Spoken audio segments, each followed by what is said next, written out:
Okay, let's get started. Welcome to the Influenza webinar series hosted by the Human Vaccines Project. The Human Vaccines Project is a nonprofit public-private partnership with the goal of decoding the human immune system to accelerate the development of vaccines and immunotherapies. In order to make real progress toward the development of a universal influenza vaccine, collaboration among researchers around the world is essential. We hope this monthly webinar will foster the scientific foundation needed to advance influenza research. This series of webinars will be broadcast on the third Tuesday of each month and posted online. For a copy of today's webinar, please visit the Human Vaccines Project website at www.humanvaccinesproject.org/talks.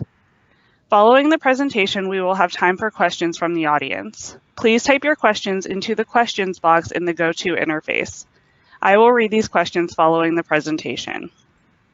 And now it is my honor to introduce Dr. Rebecca Cox. Dr. Cox is a professor of medical virology and head of the Influenza Centre at the University of Bergen in Norway. Her research focuses on development of novel adjuvants and influenza vaccines, as well as clinical trials of new influenza vaccines, with focus on detailed characterization of the immune response. Dr. Cox has over 80 peer-reviewed publications. She serves as an expert on the SAGE working group on influenza vaccines, and she is a member of the Norwegian Epidemic and Pandemic Committee. She is also a board member and secretary of the Influenza and Other Respiratory Viruses. Today, Dr. Cox will tell us about immune responses to influenza A H1N1 PDM9 virus after adjuvanted pandemic and seasonal influenza vaccination in healthcare workers, a 5-year follow-up study. Go ahead, Dr. Cox. Thank you very much, and good morning to everybody, and good afternoon to people in Europe like me. Here on the front page, you see our hospital on the left-hand side in the beautiful sun, and I work here in Bergen between the 7 mountains. And today I'm going to talk to you about vaccination of healthcare workers. This study was actually conducted at the end of a phase 1 clinical trial where we were testing bird flu vaccines, and then the pandemic hit us in 2009, so we decided it was an important opportunity to actually follow healthcare workers and look at the immune response. So just a little bit of background, as we are all aware, maybe preaching to the converted, influenza is a major respiratory pathogen infecting up to 10% of adults and up to 30% of children each year. It is estimated that between 3 to 5 million severe cases of influenza occur each year, resulting in up to 640,000 deaths. Influenza has a great impact, and particularly in the start of this study was during a pandemic, where we see by the size of the triangles that pandemic influenza has a large impact in the numbers of people having clinical symptoms, the numbers requiring hospitalization, and the numbers that normally die. During the pandemic in Norway, we had 31 deaths, which is a lower number than the 1,000 or so we normally have during an epidemic. We're a small population of about 5 million people. But of the 31 that died, only 1 was over the age of 70, so 1 was in what would be regarded as a risk group, and the others were generally young, healthy people. So in terms of life years lost, the pandemic had a great impact. When we look at the smaller triangle, we see the impact of seasonal influenza, but bearing in mind that the last pandemic was in 1968 and then we had one in 2009, overall, if we add these up per year, the impact of seasonal influenza is immense over time. So our study started in 2009, and for annual seasonal vaccination, it is recommended in Europe and North America in the autumn. And we see that pregnant women, the elderly, in Norway, we also recommend people working with pigs. But we do not recommend widespread vaccination. It is only recommended for the risk groups. And among these are healthcare workers. And during a pandemic, they were the highest priority in Norway for protection of the integrity of the healthcare system and to ensure that these people came to work. So our study actually started, as I say, at the end of our phase 1 clinical trial on bird flu vaccines, and suddenly we were thrown into a new pandemic. So we thought it was a great opportunity to follow in real time the healthcare workers, and we followed 250 healthcare workers for 5 years, which I believe is one of the longest studies of healthcare workers, where we actually know their vaccination status for each year. And we also continue to take, we took regular blood samples, pre-vaccination, post-vaccination, for the 5-year period. So it starts with the pandemic in 2009, and if we think back to the streets in Mexico, it really initially it was a very frightening experience. People were getting rid of their pigs, and it was an experience that for us in Bergen, where actually normally our population, we have very low rates of vaccination, and particularly among our healthcare workers, they're about 20–25%, although this year we have done much better. This was a scene in Bergen where people were queuing up to be vaccinated, particularly the at-risk groups that normally we do have quite low vaccination rates. So due to the mass media, people were very worried about the pandemic, and this is why it was easier for us to recruit healthcare workers. So during a pandemic, there is a large number of people being infected over a relatively short space of time. Here we see the daily cases increasing over time with no intervention. And as soon as you introduce a pandemic vaccine, for example, we lower the peak of the epidemic and we spread it out over time, which in terms of our healthcare workers that we're going to talk about today means that the healthcare system is still up and running, that people are not absent from work, and we're able to take in the patients that require hospitalization. So pandemic vaccination was very important. And in contrast to North America, the pandemic in our study actually hit after the vaccine was available in the Bergen region. So we followed healthcare workers who were vaccinated, and in Norway we actually vaccinated with the Pandemrix, the AS03 low-dose adjuvanted vaccine, 3.75 micrograms of hemagglutinin. And initially this vaccine was licensed for 2 doses, but as our results show, it wasn't necessary with 2 doses for the majority of the population. So here we see, and we were collecting this data in real time. So this is the pre-vaccination HI titers, and here we see the line at an HI titer of 40. And we see that the majority of our healthcare workers actually had no pre-vaccination antibody. But interestingly, a large number of the nurses who worked particularly on the infectious diseases ward had been exposed to the H1N1 with the occasional patient coming in. What we see after vaccination is a rapid response at day 7 post-vaccination, which increases to day 14 and then plateaus at day 21. And this clearly shows that it was not necessary to give the second dose, which would have been given at day 21. And this data was fed into the Norwegian Department of Health and into the European Medicines Agency, and helped inform on the decision of whether we should vaccinate our population with 2 doses. And clearly we had not enough vaccine, so it was important in the initial stages that if people only required 1 dose, that they would only receive 1 dose so that we could vaccinate more of our population.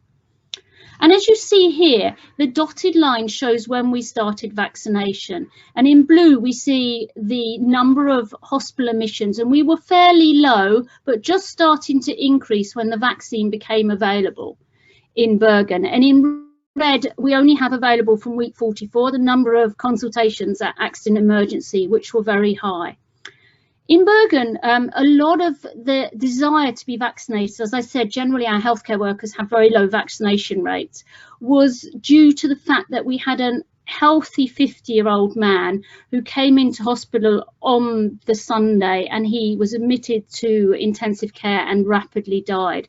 And this, of course, influenced the decision for healthcare workers to be vaccinated. So what we then went on to do, here we see in red the pre-vaccination HI titers, and here again is the dotted line at 40. And this is to the California, the vaccine strain, and we see in blue the post-vaccination antibody response at day 21. But what we were also able to show was that when you went back in time through the Brisbane, the New Caledonia, the Texas, the the Brazil and the USSR and the Brisbane strain, I think here, that we were able, with this adjuvanted vaccine, not only to induce antibodies to the pandemic strain, but we induced cross-reactive antibodies always above the protective titer of 40 once the healthcare workers were vaccinated. So not only did they induce antibodies to the California, but they also induced antibodies to previous strains that they had be experienced. So it induced a broad cross-reactivity. What we went on to look at was also which factors influence whether healthcare workers had pre-existing HI titers before they were vaccinated. And we were able to show that had healthcare workers been previously vaccinated, they had significantly higher HI titers than those that had not been previously vaccinated. And similarly, when we look at the working department, as I said to you, particularly the nurses on infectious diseases and the people working on clinical wards had significantly higher pre-existing titers than non-clinical workers, suggesting some pre-exposure prior to the pandemic vaccine being available. What we then were able to do was we were able to divide our healthcare workers into those that were primed, who had a titer above 40, and those that were unprimed. And we were able to show that with the adjuvanted vaccine, we had a significant increase in titers in the primed as well as the unprimed subjects, but only pre-vaccination was there a difference between the unprimed HI titers below 40 and the primed HI titers above 40. And this you can see clearly that although the primed had a higher response, they had a lower fold induction. So their post-vaccination titers, when divided by the pre-vaccination, were lower than the unprimed. So this adjuvanted vaccine induced very high HI titers, some of the highest HI titers I've actually seen in humans, and was able to overcome the influence of pre-existing antibodies, a very important factor for a pandemic. We then went on with colleagues at Mount Sinai to look at the HA stalk response, and whilst there are many types of hemagglutinin available, they can be divided into group 1 and group 2. So the 18 HAs can be divided just into 2 groups. And here we see that the H1 also falls similarly into the H5 group. And we then went on to look in our healthcare workers to see where the antibodies after vaccination were binding. Were they binding to the conserved stalk, or were they binding to their head specific domain? And we looked in the primed in black here and in the unprimed. And what we were able to show was that the primed individuals had much more HA head specific response than the unprimed. And they had a good boosting of head-specific responses after vaccination, as did the unprimed. Whereas when one looks at the stalk-specific responses, again, this was higher and there was a significant increase in both groups. So the adjuvant overcame the pre-existing immunity, both in terms of head and stalk-specific responses. And I think we'll just keep going. So the head-specific responses, and here's a nice figure from Florian Kramer at Mount Sinai. In blue, we see that the antibodies to the head of the hemagglutinin, they prevent infection, whereas the stalk-specific antibodies function in fusion and uncoating of the virus and also release of the virus. So these two different antibody populations have different functions. And we then went on to look to see if the stalk-specific responses could neutralize both in the primed and in the unprimed. And we see that there is a significant increase in neutralizing antibodies to the stalk, both in the primed and the unprimed, although there is a higher increase in the unprimed, as you can see here with the fold increase with the post versus divided by pre-vaccination titers. So we had higher pre-vaccination stalk antibody titers in the primed subjects, but these were not as well, these were boosted, but not as much as in the unprimed subjects. We then went on to look at the function of these stalk-specific antibodies in antibody-dependent cellular cytotoxicity, and here we see the CD107 positive natural killer cells, and we see again that the unprimed had a significantly higher ADCC activity pre-vaccination, but again, the adjuvanted vaccine boosted significantly post-vaccination in both groups. And again, we see that the unprimed had a higher fold increase. What we also did was we had this large cohort of 250 healthcare workers, and we could see that there were, whilst most people responded very well to the vaccine, having good post-vaccination responses, which were maintained at day 90. And in terms of a health perspective, this was important for our infection control because they wanted to know, should we be offering our healthcare workers a second dose after 3 months? But we also found that 16% of our healthcare workers, although they were boosted at day 21, they did not maintain their antibody titers at 3 months. And this was, as I say, 16% of our healthcare workers. So we looked to see if there was a difference in the quality of the response, in the strength of binding to the hemagglutinin. And we see that the normal healthcare workers had higher avidity of antibodies to their hemagglutinin head, but there was a significant increase both in the low responders and in our normal healthcare workers, whereas only the stalk-specific responses were boosted in the low responders. So it appears in our low responders that they had an increase in antibody at day 21, but mainly they saw the stalk-specific region rather than the head-specific region. So what we went on to do was, it took us a little bit of time, but we revaccinated the healthcare workers that were below the protective titer. And what we were able to show here, we show some of the healthcare workers that joined our study. Upon revaccination, they have a boost in HI titers, and this time it is much better maintained. So in the low responding healthcare workers, they needed 2 doses of this adjuvanted vaccine to respond in a similar fashion to the larger healthcare cohort. And again, when they received seasonal vaccination, they boosted properly. So there's a small group of healthcare workers that didn't respond well to this AS03 vaccine, but they responded well upon the second dose. And what we were able to show was that when this is in the low responders here, that they had a slight increase in head-specific responses, but this was boosted after the second dose of vaccine, as we saw with the HI titers. Whereas the stalk-specific response was boosted both after the first and the second dose of vaccine. But always these titers, both to the head and the stalk, remained lower than in our normal responders.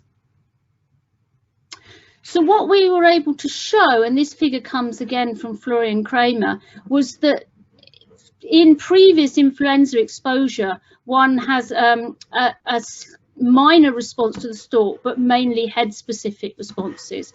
But upon pandemic exposure, because the stalk was the area where one had immune memory, there was a good boosting response to this and also a response to the head. And probably with the AS03, we really boosted the head-specific response as well as the stalk-specific response. So in many ways, I think that with the adjuvant, we skipped over this part of the response. But in our low responders, it was very much a stalk-based response initially and very little head. But with the second dose, they moved to more of a head-specific response. So what we had was we had a cohort of 250 healthcare workers, and what I've really showed you is what we studied in 2009, where we took blood pre-21, 3 months, 6 months, 12 months. And what we then did was we followed these healthcare workers for 5 years, and at the end of 5 years we could divide them into 3 groups.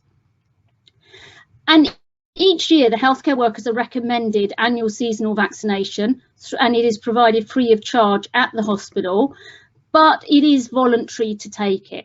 So at the end of the 5 years, we had a group of 33 people who took annual vaccination.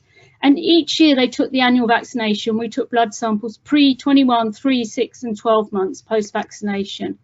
We had a larger group who took occasional vaccination. Maybe they weren't at the hospital when vaccination was available. Maybe they were on maternity, paternity leave, sick leave, or just because of their duties they were not available. And this was a large group. And then we also had a group of healthcare workers who chose not to be revaccinated. And as you see, this group was 77, so almost equivalent to the occasional group. And in this group, they provided blood samples once a year so that we could look at the maintenance of HI antibodies, or antibodies specific to the California virus. What we were able to do was we're able to show that if you had been earlier vaccinated, it positively influenced the decision for seasonal vaccination. So we see in the group that had annual vaccination every year for 5 years, 88% had been vaccinated before with seasonal vaccine. Whereas in the single group, only 37% had previously been vaccinated. And furthermore, we were able to show that this is influenced particularly by adverse reactions. What we asked the healthcare workers is, why did you choose to take the seasonal vaccine? And mainly it was because they didn't want to infect their patients, or they wanted to protect themselves. Some people because they had members of their family in the risk group, and also from the focus of the media. So many of our healthcare workers were actually quite scared about the side reactions. And for those of you that haven't had the AS03 adjuvanted vaccine, it is a vaccine that you really feel you have a very, very sore arm afterwards. And as you can see here, 97% of our healthcare workers reported an adverse event. Mainly these were systemic and local, followed by local. Only 3% did not report an adverse event. And we looked to see how adverse events impacted upon whether people took seasonal vaccine. What we were able to show was that if you had a shorter duration, less than 2 days, which was 81% in the repeated group, you were more likely to take seasonal vaccine. Whereas in the single group, the majority, 53%, had 3 or above days of adverse events. So it was also quite understandably, if you had an adverse event and you remember having that adverse event, you are less likely a year later to accept seasonal vaccination. So what we did was we took blood samples, as I said, for the first year. And here we see the HI titers after the first year. And we see a good boosting at day 21 and that they are maintained well at 3 and 6 months. And as a group, they're still maintained at 12 months above the protective level of antibody. When we went on to look to see how the repeated vaccination, and as you can see that the pandemic, the H1N1 PDM09 was present in every seasonal vaccine for the 4 years, we then took blood samples at regular intervals after vaccination. And here you see that each year, annual vaccination induces good antibody responses, but less so in the 3rd and the 4th year. But in the initial years, we had very good boosting. Each year is boosted. And if we look at the percentage of subjects that are above the HI titer of 40, we see that this increases for the first 3 vaccinations and then plateaus for the last 2 years. So we reach a plateau of about 25% of 75% of our healthcare workers with protective antibody titers. When we then went on to look at the blood samples over the 5 years, we see in blue the repeated group are always lower than the red occasional group. So the people that were not vaccinated every year but chose in some seasons to be vaccinated, although these differences are not significant. What we see in green is the group that chose never to take another seasonal vaccine after the pandemic vaccine. And what we didn't understand was there was this increase between 2010 and 11, which then we see the decay of antibody or the decline of antibody over time.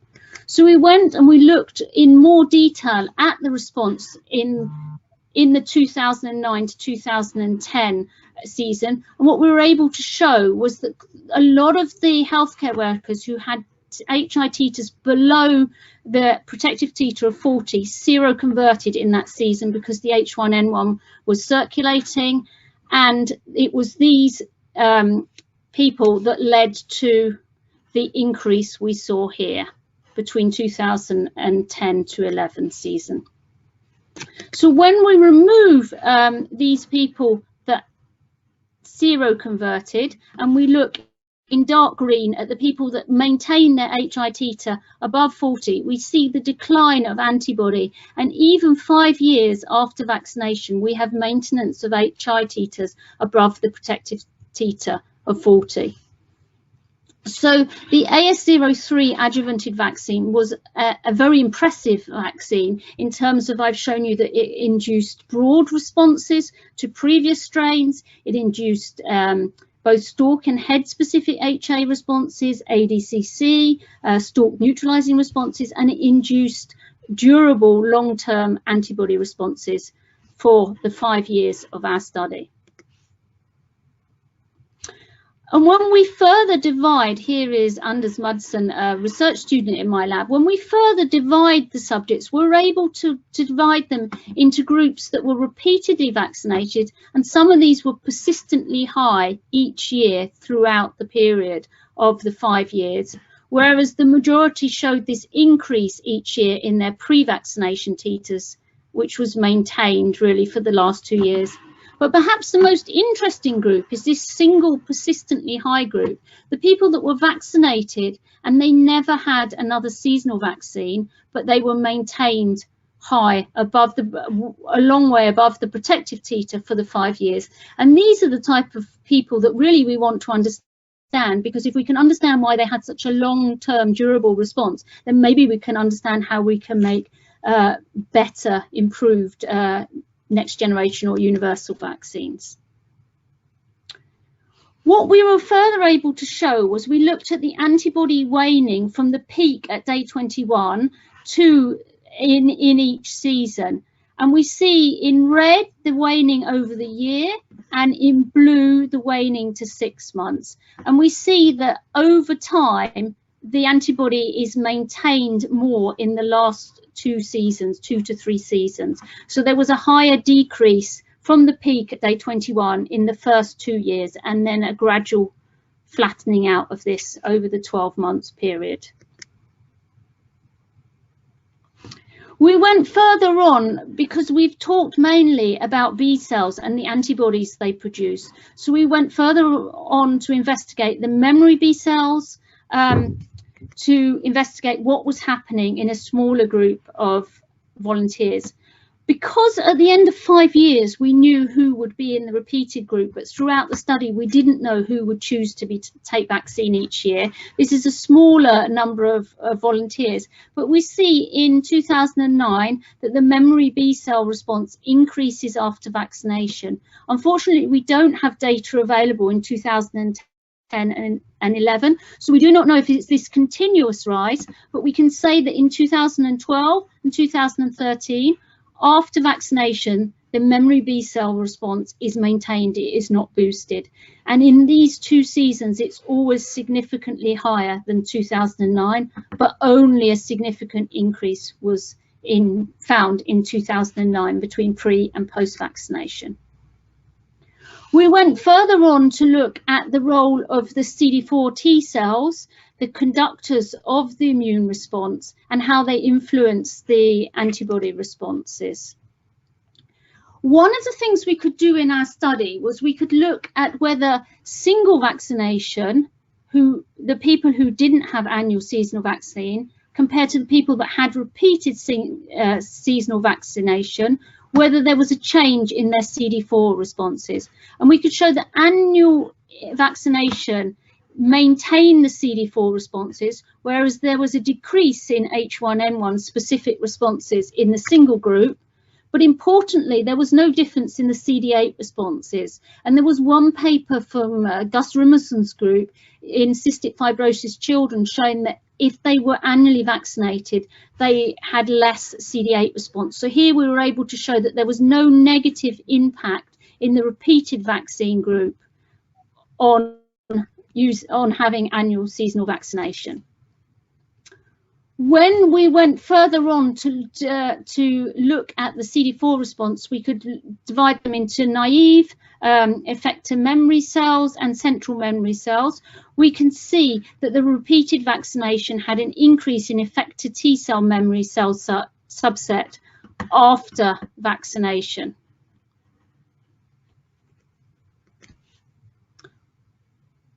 We further went on by flow cytometry to look at the impact of repeated vaccination throughout the 2009, 2012 and 2013 seasons. And what we were able to show was there was an increase in interferon gamma, IL-2 and TNF-alpha multifunctionality in the repeated group over time. So both the dual secretion and the triple secretion increased over time.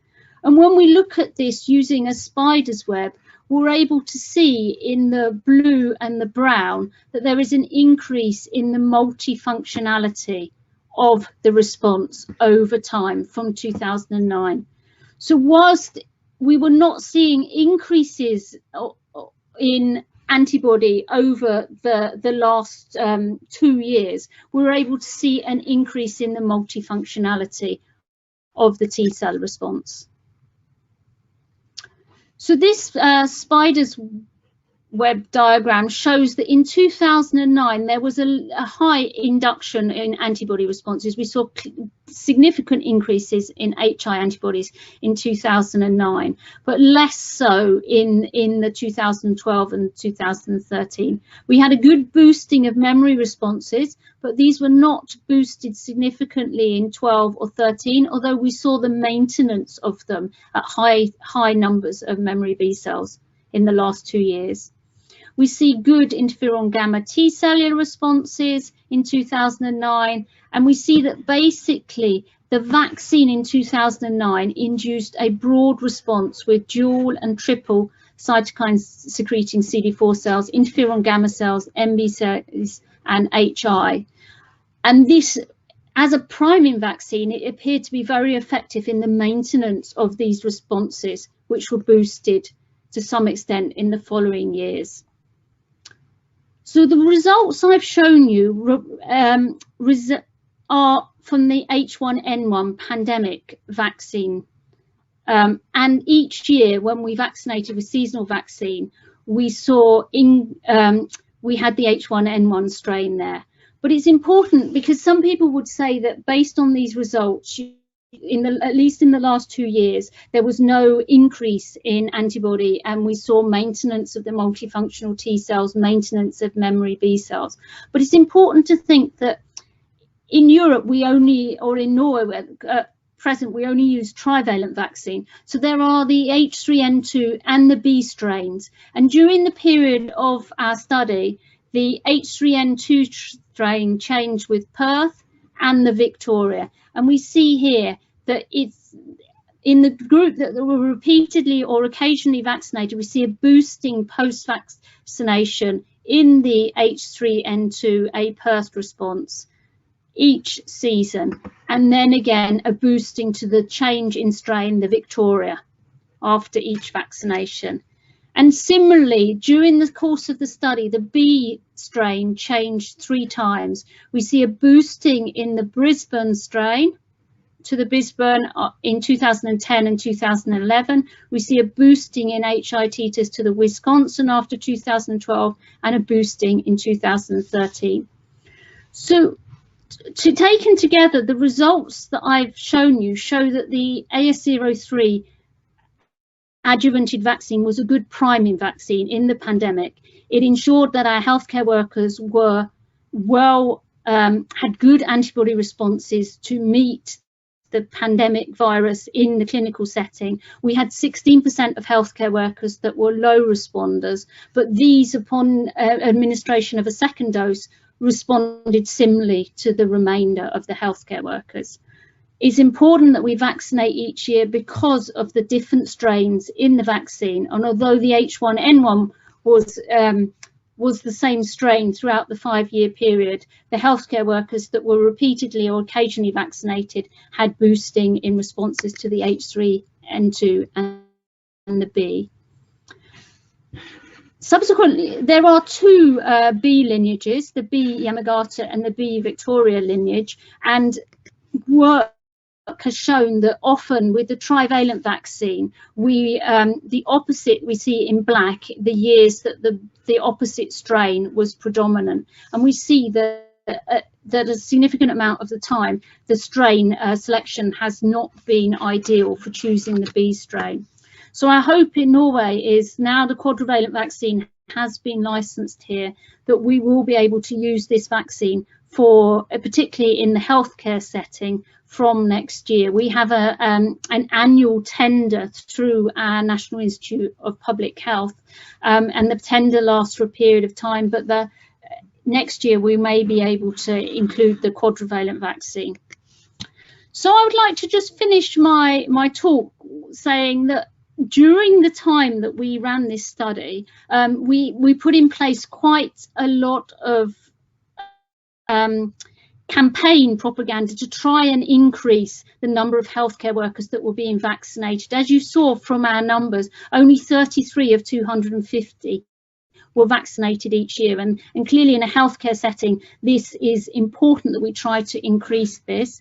We've run campaigns. Here we have Steinar Skrede, who's the head of infectious diseases, and it says, protect yourself and those around you, get vaccinated. And he says, I don't want to infect my patients. So we've used a poster campaign of the head of infectious diseases, the head of the newborn department, I don't want to infect my patients. And then we've asked the nurses to wear badges which says, I will happily vaccinate you. And this has helped improve the situation here, because we've tried to get away from the idea that I was vaccinated last year and I got flu anyway, and we've tried to persuade people that it's important that they get influenza vaccine, that influenza can be dangerous for them, and it's not healthy to have influenza.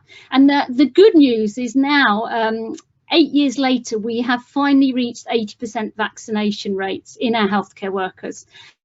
And partly through our study, we've been able to show what influences them, such as being very honest about adverse events, showing them that they have a good immune response after vaccination has also helped in our campaign. So thank you very much for your time. I'd like to finish off by saying that together with some colleagues, the influenza and other respiratory viruses Society is organising a very important meeting on immunological assays and correlates of protection for next generation influenza vaccines. It's from the 31st of March to the 2nd of April 2009 in beautiful sunny Siena. I would hope that some of my colleagues joining us on this webinar could join us at this meeting. We've got a very good programme and we really would like to have as many of you as possible join us. So thank you very much for your time. Thank you, Dr. Cox. That was really interesting. At this point, we can take any questions. Just go ahead and type them into your question box and I'll read them aloud. And Dr. Cox, while we're waiting for everyone else to type in their questions, I'm curious if you did any investigation into the low responders in the healthcare workers to see maybe why they needed the boost? Yeah, so we tried to look to see what was a common thing for all of these healthcare workers, and so although some of them were in the risk groups, there was no one factor that stood out. And it's something, you know, we have available PBMCs, we have available serums, so if there's anybody out there listening with some good ideas, we'd be very happy to collaborate to try and understand more what it was about this, you know, these 16% that they didn't respond well to what in essence was a very effective vaccine. Great. So I you don't know yet. Okay. I'd like someone to help me. Yeah. And we have our first question. So the question is, were the single vaccinated long-term responders mainly in the HCW working on infectious disease ward. Essentially, what's the chance that these individuals are the ones that had an asymptomatic infection? During our study, we did ask people if they had experienced influenza-like illness, but we didn't swab them. But no, the high responders were persistent responders, were not from infectious diseases. The infectious diseases have very good vaccination rates. They're the only ward that throughout the 5 years had very good vaccination rates. So none of our healthcare workers in the persistent group were actually from infectious diseases, because they know that it's important that they're vaccinated. They have good leadership, which sets an example of vaccination. And basically, if you walk into that ward, they will vaccinate you. So no, they weren't. So it wasn't due to subclinical infection. And what I tried to show, and I hope that in healthcare workers that didn't maintain HIT is above 40, then we saw subclinical infection. And I've only really shown the results for the H1N1, but we have been able to go back and look to show that there is subclinical infection both with influenza B and with H3N2 in the healthcare workers that were in the single group that didn't maintain protective titers or didn't have protective titers to the H3 or the B. Okay. So not due to subclinical exposure, no. Okay, our next question is, was there a correlation between side effects of vaccination and responses? There wasn't a clear correlation between side effects and level of responses. What we were able to show was that as I showed you, the adverse events and the duration of adverse events impacted upon the decision to vaccinate, but not on the immune response. So no, we didn't find that in our data. Okay. The next question is, oh, go ahead. I was just going to say, we only had side reaction data from 2009. It's a decentralized vaccination for the seasonal vaccine, so we didn't follow healthcare workers up with side reaction forms. We could only do that in 2009 when we were actually responsible for vaccination. Okay. The next question is, do you know what their pre-existing stock responses were and how that correlated to their history of epidemic vaccination?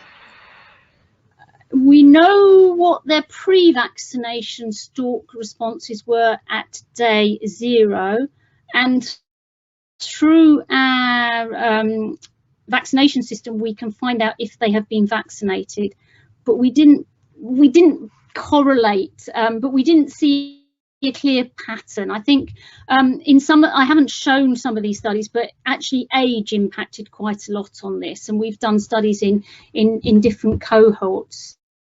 But I think maybe the overarching point would be that the AS03 pandemic vaccine induced both good head and stalk responses, irrespective of your pre-existing titers or previous priming. Did the finding that the vaccination was associated with narcolepsy have a major impact on vaccine uptake? Yes, absolutely, because Norway was a country where we have had over 100 children who have been awarded compensation due to a time period of vaccination and the onset of narcolepsy. It's had a dramatic effect both on our childhood vaccination campaign and on the uptake of influenza vaccine. Now, nearly 10 years later, we are starting to get over the impact of narcolepsy. So whilst all that I've told you is immunologically this was a good vaccine in adults, for the families that were affected in Norway, it has been quite tragic. And only within the last year or two have journalists stopped asking me, can you tell me about the side reactions after vaccination? But it also, as I say, impacts upon our childhood vaccination campaign. And it's something that we really need to think about, because it will happen again with another vaccine, that there is good communication channels available. Luckily, we had good surveillance systems. We just had a national competence centre for narcolepsy established, so the children were generally picked up quite quickly, and the initial reports were in Sweden and Finland, our neighbour countries. So yes, it's had a dramatic impact, and it will live with the Norwegian people, I think, for quite a long time.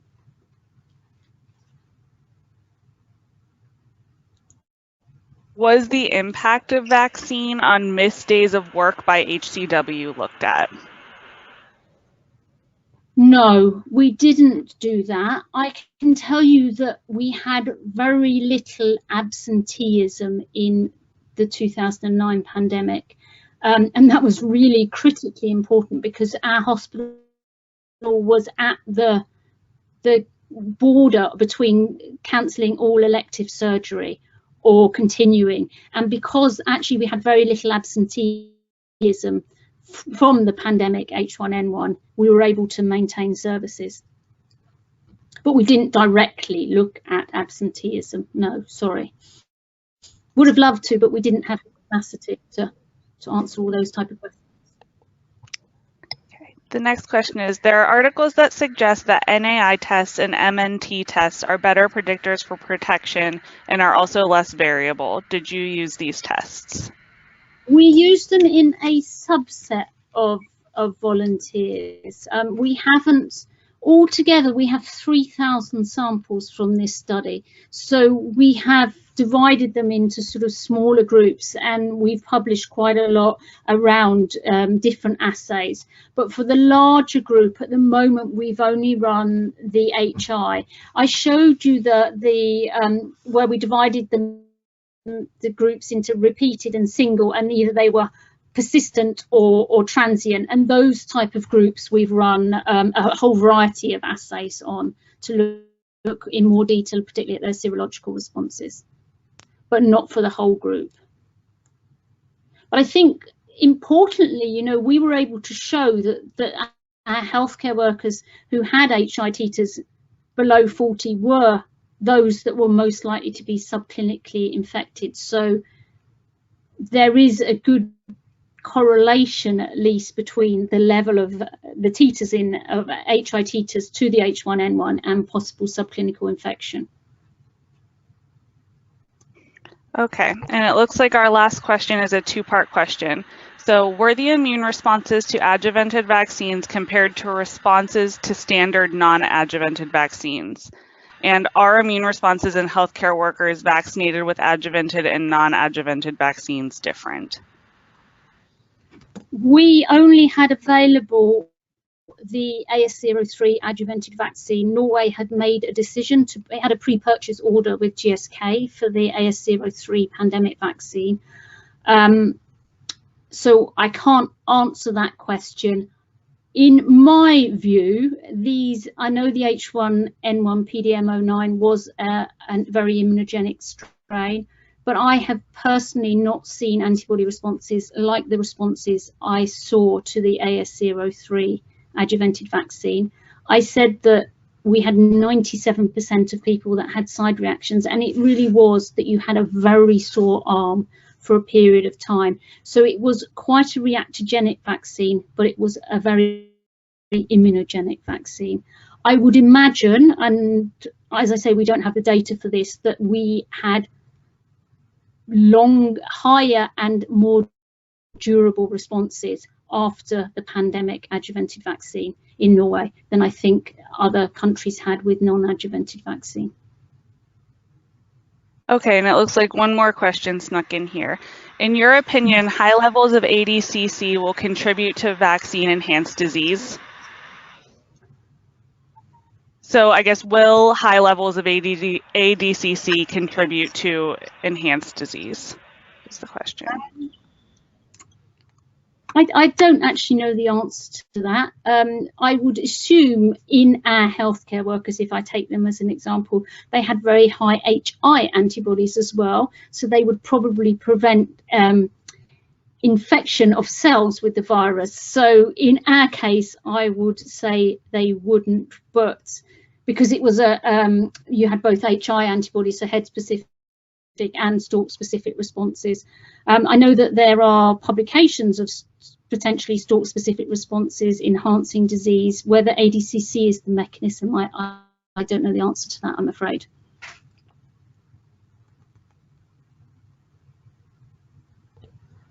Okay, we have one more. We have some people getting last-minute questions. So if the AS03 adjuvanted vaccine response was so good, do you think an adjuvant that contains a TLR agonist like AS01 would make an even better vaccine or improve responses in the low responders with just a single shot?